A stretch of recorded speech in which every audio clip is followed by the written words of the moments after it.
So finally, after a quarter of a century, a new Fatal Fury game is being released. City of the Wolves is set to release in 2025, while the last game, Mark of the Wolves, was released in 1999.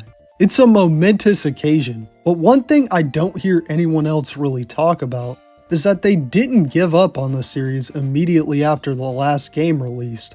A new game was in the works in the 2000s and was 70% done, but it was ultimately cancelled. And City of the Wolves is clearly not this game. So let's take a look back on it, shall we? Let's look at the City of the Wolves that could have been. But before we start, I want to thank the sponsor of this video, you guys. Thanks for watching. Let's start in 1999. 2D fighting games are well past their twilight years of popularity, having peaked in popularity in 1994. The final installment in SNK's Fatal Fury series, Garou Mark of the Wolves, releases, and it ends up being the last big game that was part of a trend within fighting games, such as SNK's own Art of Fighting 3, Tekken 3, and Street Fighter 3, which all featured new casts and barely featured pre-existing characters from their iconic rosters. Mark of the Wolves was extremely well received and is to this day considered one of SNK's greatest fighting games, if not the greatest. It takes place 10 years after the villainous Geese Howard's death in Real Bout Fatal Fury, placing it around the year 2005. Terry Bogard is raising Geese's son Rock, and the town of Southtown, where Fatal Fury and Art of Fighting and plenty other SNK games take place, is quite peaceful once again. However, they both get personal invitations to a new King of Fighters tournament and information that the mysterious Kine, no, I'm not joking, that's how his name is pronounced, knows information about Rock's deceased mother Marie. Thus, our two heroes and many other brand new fighters travel to Second Southtown, because apparently that just exists and is called that, to participate in the tournament. The game itself is pretty much SNK's answer to Street Fighter 3 Third Strike, complete with a new cast, with only Terry returning. That being said, it's a great game, and a really pretty one at that. So it seems like a sequel was in demand, right? Well, it certainly was. But like I said, 2D fighters were in their twilight years, and that was catching up to SNK, whose biggest franchises are 2D fighters. Due to numerous reasons, such as the hardware sales failures that were the Neo Geo CD, the Hyper Neo Geo 64 arcade board, and the Neo Geo Pocket series, along with their games being given way too high of budgets that weren't made back, SNK had to file for bankruptcy.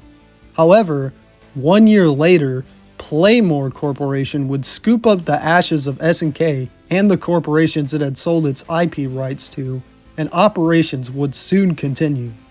Development for a Mark of the Wolves sequel on the Neo Geo was possibly in development either before or after the bankruptcy. According to SNK artist Falcon in 2005, the game was 70% done, but was cancelled sometime around 2002. It's unknown exactly why this project was canned, especially since SNK was still chugging with new entries in the King of Fighters, Samurai Showdown, and Metal Slug series, but those were all still popular series, and Mark of the Wolves probably wasn't considered enough of a financial success. In 2016, the King of Fighters 14 development team shared an image of sprites for the scrapped game with 4Gamer and were released to the public. These give us some insight on what the game was going to be like. It includes all of the characters from the previous game and 6 new characters. So let's take a look at them, shall we? First is Jess Young, a boxer. In 2020, concept art of him was revealing that he was originally intended to be a butler. Next is Quan Konta, who would have been Joe Higashi's apprentice after he broke all of the bones in his body. This character has been repurposed for City of the Wolves as the character Preacha.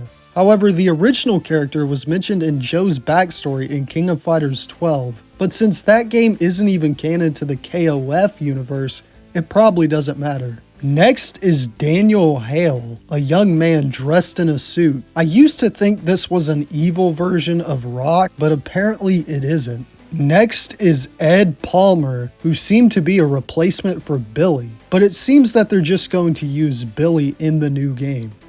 Next is Dolvik Bourne, who probably would have been another grappler and a rival to Tizok or Griffin Mask. There was also a woman that possibly would come out during his victory pose. He looks kinda like Yamazaki, which is weird because he already had a replacement in the form of Freeman, but okay.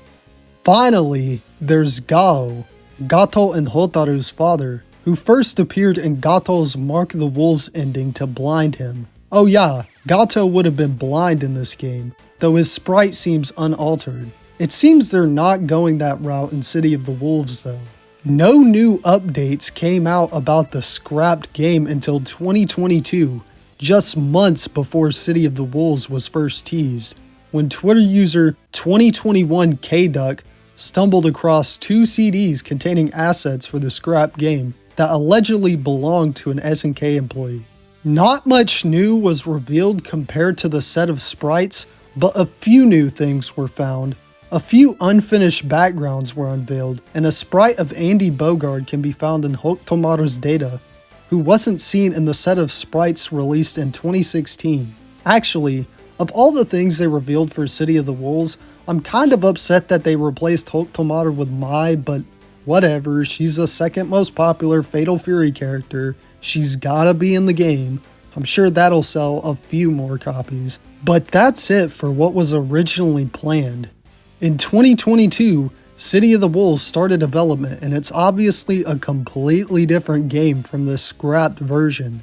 Now the question is whether a full-blown prototype build of the game will ever show up.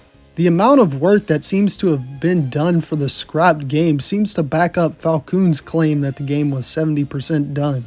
Who knows, maybe SNK will release more from the scrapped game themselves, or maybe have the prototype as part of City of the Wolves, but that's incredibly wishful thinking and I highly doubt that. Anyways, thank you for watching. Like, dislike, subscribe, follow my Instagram. If you want to see more videos like this, check out my video on Tekken and Virtua Fighter and Sega and Namco's weird relationship in the 90s, or my terrible video on Darkstalkers. Once again, thanks for watching.